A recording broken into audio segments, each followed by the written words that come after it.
होखे तोर सगाई आवता ए जान टेंशन से हमारा नवंहाई आवता। अब कैसे रहब हम? सुननी होखे तोर सगाई आवता टेंशन से हमारा नवंहाई आवता।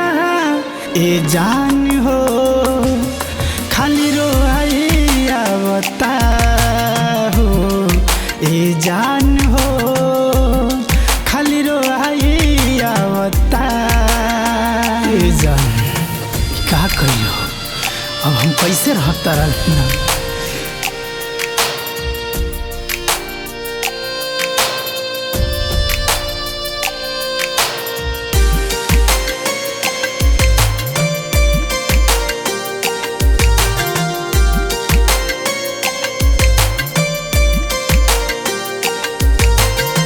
जब से सुनानी हा साद के खबर हो लागता के जियते जी मर जाइब हम हो। ए जा जब से सुनानी हा साद के खबर हो लागता के जियते जी मर जाइब हम हो। छेका लेके दूल्हा के भाई आवता दौरा में रख के मिठाई आवता। ए जान हो अब रोई आवता हो, ए जान हो अब रोई आवता।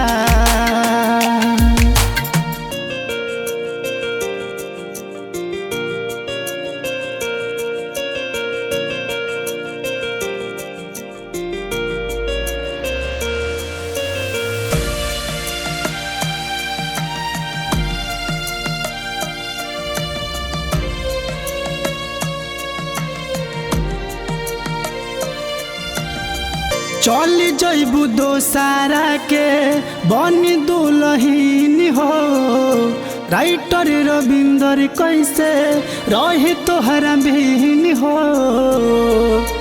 ए जा चल जइबू दोसारा के बन दुलहीन हो राइटर रविंदर कैसे रहे तोहरा बिहीन हो। मुकेश से होखे अब जुदाई आवता दुआरा पर बाजे सहनाई आवता।